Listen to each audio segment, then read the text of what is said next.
G'day, Eric Bakker, naturopath.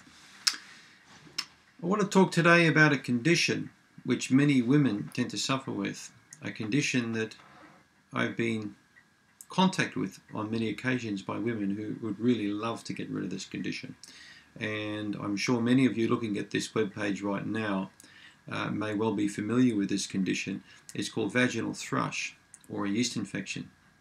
It's more common than you think. And a couple of weeks ago, a lady spoke with me on Skype and said, Eric, I've had this for a while now, and can you tell me what are the consequences if I don't get rid of my infection? What could happen to me if I just ignore it and treat it with things like Monistat, or it keeps on recurring?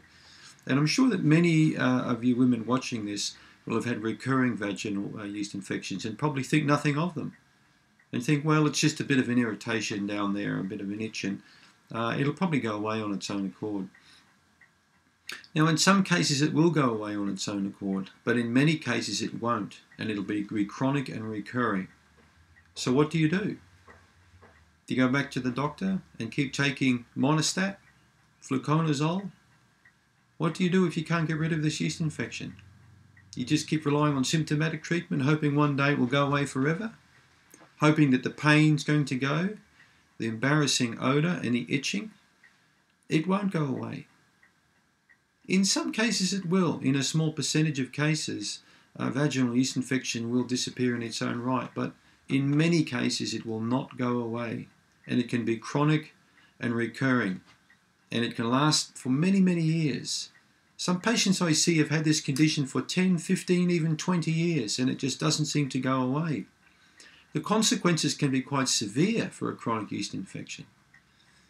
Think about it. They can be quite severe. Why would you keep on having a symptom that's causing you so much discomfort and pain? It could even cost you your relationship. It's really worth getting rid of this yeast infection. And for this reason, I've written a whole section in my book, Chapter 5, on how to get rid of these chronic yeast infections. I've helped many women get rid of these problems. And a lot of the tips in this chapter are priceless and are absolutely worth the cost of the book alone. One of the things that you may get as a consequence from a chronic yeast infection is endometriosis. It's a condition I've written about at length in my book. There's plenty of research. Some people have approached me and said, Eric, this is not true. You're speaking a load of nonsense. Well, you go and do the research and you'll find endometriosis is linked with yeast infections in many cases. And endometriosis can even be linked with infertility. I'm not saying that yeast infections cause infertility. But what I am saying is many cases of endo have been linked with chronic vaginal yeast infections.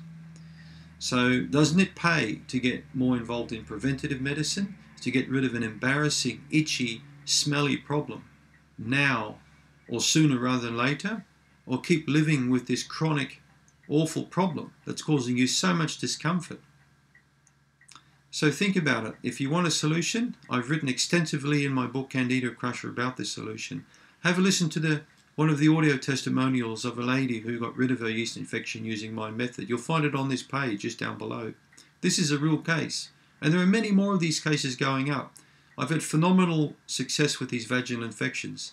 So if you're serious about beating your infection, you read Chapter 5, you put my protocol into place.